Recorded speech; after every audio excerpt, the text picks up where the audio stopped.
We just received a massive Yankees trade update as this is the final piece to the Yankees offensive puzzle, and Brian Cashman would live up to his standard as general manager with this move that would shore up many problems in New York. What is this move? Well, we'll talk about it here on another edition of Yankees Digest. What's going on, guys? Alex Brooks back here on Yankees Digest to give you guys everything surrounding the New York Yankees, whether it is trade rumors, whether it is recaps of games during the regular season, whatever it may be is here on Yankees Digest. But before we get into this great video, we are currently at 91 subscribers on this channel. We are only 9 subscribers away from 9,500. We really appreciate all the support. So if you're tuning into this video, if you're a returning viewer, if you are just viewing this for the first time, hit that subscribe button. It is free, as well as comment down below. Let me know your thoughts on the New York Yankees, where you want to see the direction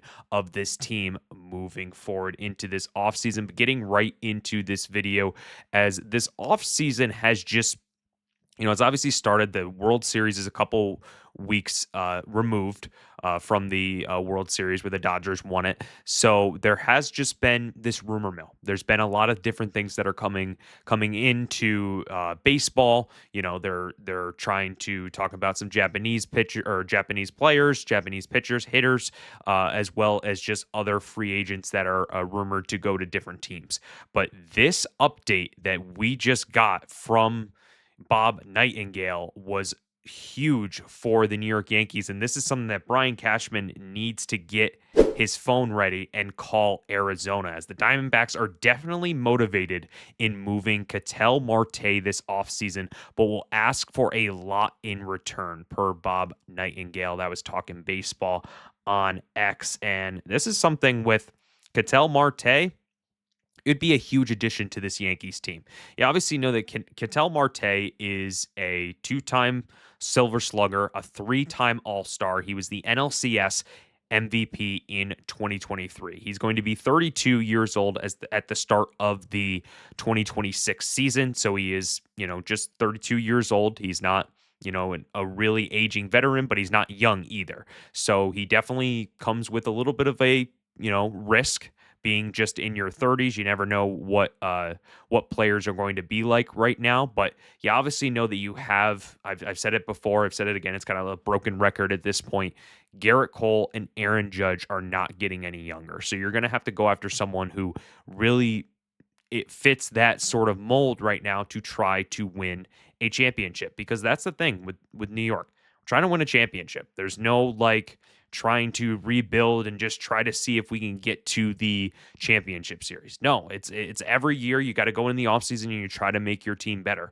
So the Yankees are going to need a big splash in this offseason, whether it is Kyle Tucker or whether it is via trade with the Arizona Diamondbacks to get Ketel Marte. And a little bit more on Ketel Marte from his 2025 season, a really solid season for the 31-year-old, 283, 136 hits, 28 home runs, which was 16th in the NL, 87 runs, which was 27th in the National League, and 72 RBIs with an 893 OPS that ranked 4th in the National League. So he knows how to get on base. He knows how to have power and average at a consistent rate. And I think that's something that is huge for the New York Yankees in general, because I think that was something that the Yankees are always trying to look for. They're looking for the guys who can get those runners in and get on base, because we have too many home run hitters. We have too many hitters that are just trying to knock it over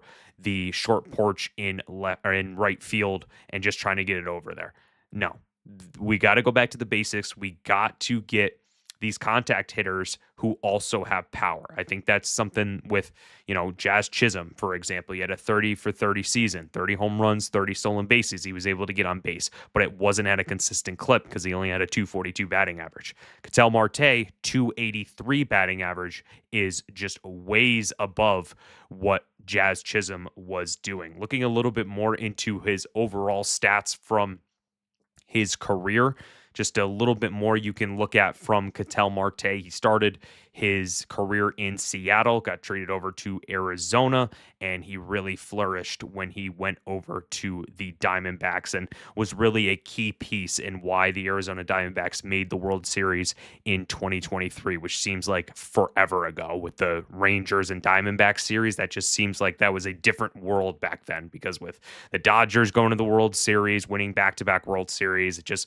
it really feel like there was the Astros who were winning, in the World Series a lot. Then it was the Dodgers. And then, like, in that little middle year in 2023, it was Rangers and Diamondbacks. So, just a little bit of a tangent there. But anyway, Ketel Marte is one of the best hitters in the MLB. You're looking at what he was able to do with his power recently. I mean, 36 home runs in 2024, 25 home runs in 2023, and 28 home runs in 2025. He's coming off back-to-back Silver Sluggers in 2024 and in 2025. So he is trying to get more in the power dynamic, trying to get more, stats with his home run ball, but he is also, it hasn't affected his batting average. He's actually gotten a little better in the batting average since 2022, as he had 276, 292, and 283. And his OPS has obviously been, fourth in the National League. That's pretty good for a second baseman. So I think Ketel Marte in this Yankees offense can be really lethal, because how much he can provide with, his bat. When you're looking at the defense, it's not the best. It's not the best defense in the world, but that's the thing with the Yankees right now. They went all offensive heavy and really just left the defense kind of just a liability. They just left it, in 2024, was like, all right, we're just going to deal with it. And that came back to bite them.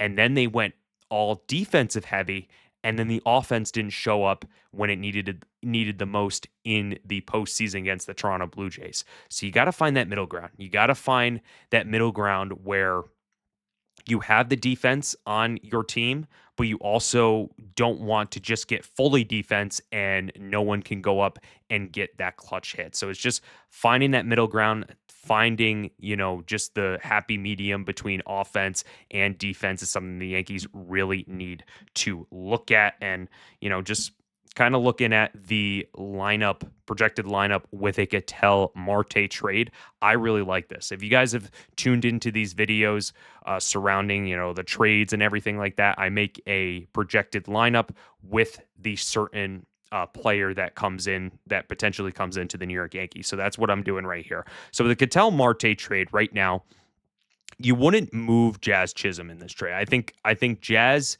being in New York is really good for the locker room. It's really good for just what he provides with the bat, his stolen bases, obviously, but also just what he's able to, carry that sort of attitude with him. Jazz Chisholm, I would put in center field. The Yankees have Aaron Judge in right. They have Jason Dominguez in left, and they have Jazz Chisholm in center field if you're going to make this Ketel Marte trade. You could go with somebody else, but I think Jazz Chisholm in center field, he's played it before, and he can definitely flourish when he is out in the outfield. So Jazz Chisholm, then you obviously go Aaron Judge, number 2. You have Ketel Marte, number 3.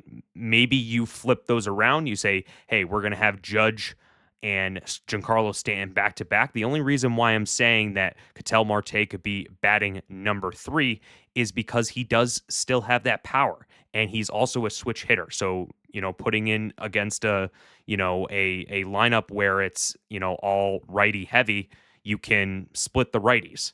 Aaron Judge, Ketel Marte, who's a switch hitter, and then Giancarlo Stanton. So you're kind of just, really, really putting yourself at an advantage and putting Ketel Marte there. So then you have Giancarlo Stanton, then you have Ben Rice batting 5th, Oswaldo Cabrera being at 3rd. You could put Ryan McMahon there. Depends on what the Yankees would give up in that trade for Ketel Marte.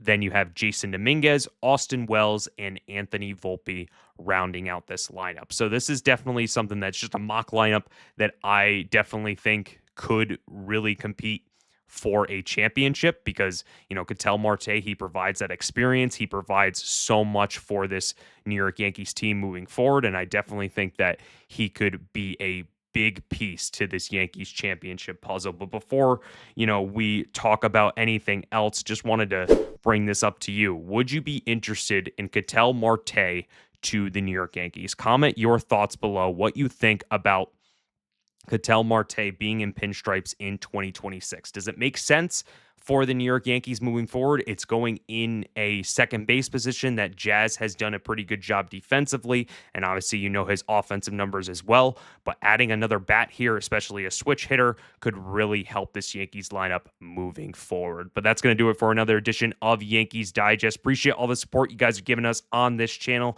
Hope you guys have a great rest of your day. Remember to subscribe, hit the bell so you are notified of all of our videos. Hope you have a great rest of your day, and let's go Yankees.